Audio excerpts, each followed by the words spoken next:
यंदा आंबा पिकाला मोठ्या प्रमाणात मोहर आला असून फळधारणा काही भागात कमी झाली तर काही ठिकाणी चांगली दिसून येत आहे। काजू मोहरही यावर्षी योग्य पद्धतीने आलाय। मात्र राज्यात काही ठिकाणी झालेला तुरळक पाऊस, धुके व ढगाळ वातावरण मोहरासाठी प्रतिकूल ठरत आहे। यामुळे आंब्यावर तुडतुडे, फुलकिडींचा तर काजूवर टीएमबी कीटकांचा प्रादुर्भाव होण्याची शक्यता आहे। त्यामुळे शेतकऱ्यांनी वेळेत योग्य नियोजन व प्रतिबंधक उपाययोजना कराव्यात असे आवाहन प्रादेशिक फळ संशोधन केंद्र वेंगुर्लेचे सहयोगी संशोधन संचालक डॉक्टर वैभव शिंदे यांनी केलंय। मी डॉक्टर वैभव शिंदे, सहयोगी संशोधन संचालक, प्रादेशिक फळ संशोधन केंद्र वेंगुर्ला। आता आपण विचारल्याप्रमाणे आंबा आणि काजूच्या मोहराची स्थिती काय आहे, तर याबाबत आपल्याला असं सांगता येईल की आतापर्यंतची स्थिती चांगली आहे। फक्त आंब्याला मोहर मोठ्या प्रमाणात आलाय, पण जो मोहर आलाय त्याला सेटिंग काही प्रमाणात कमी आहे आणि काही ठिकाणी म्हणजे सड्यावरच्या बागेबाबत किंवा इतर ठिकाणी कणी जरी कमी असली तरी देखील ती वाढते किंवा त्यातून कणी धरण्याचं काम हे मोठ्या प्रमाणात चालू आहे। आणि मग ते मोठ्या प्रमाणात चालू असल्यामुळे जो मोहर आहे त्याला कणी कमी आहे, परंतु ती सुस्थितीत वाढते हे खरं आहे। काजूच्या बाबतीमध्ये वातावरण क्लिअर आणि दीर्घकाळ पर्यंत पडलेला पाऊस यामुळे काजूचं सेटिंग आणि रिटेन्शन अत्यंत चांगल्या प्रकारचं आहे।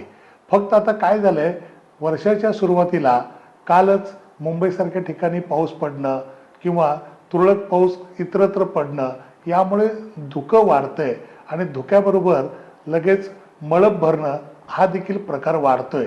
असं मळप भरणं आणि धुकं वाढणं हे या मोहराच्या दृष्टीनं फारसं प्रतिकूल नसतं आणि अशा वेळेला आंब्यावर तुडतुडा किंवा फुलकिडी आणि काजूवर टीएमबी हे जे कीटक आहेत ते कीटक मोठ्या प्रमाणात वाढू शकतात। त्यासाठी शेतकऱ्यांनी अलर्ट होऊन त्या दृष्टीनं नियोजन करणं अत्यंत गरजेचं असतं।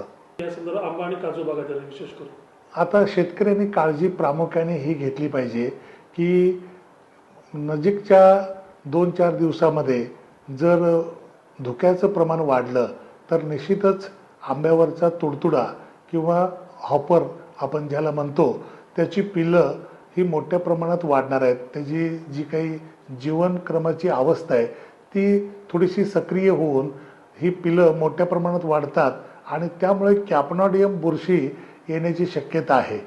पण आपण जर वेळीच डॉक्टर बाळासाहेब सावंत कोकण कृषी विद्यापीठ दापोलीनं दिलेला जो काही स्प्रे शेड्यूल आहे किंवा फवारणीचं वेळापत्रक आहे ते तंतोतंत वापरावं।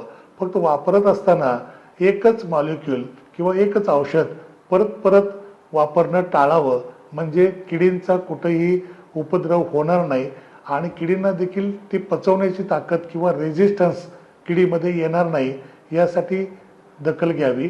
आणि काजूवर जर समजा कुठे कीड किंवा काही प्रादुर्भाव दिसला तर लॅम्बडा सायलोथ्रिन हे औषध प्रामुख्याने फवारावं, त्याचा देखील उपयोग चांगला होतो।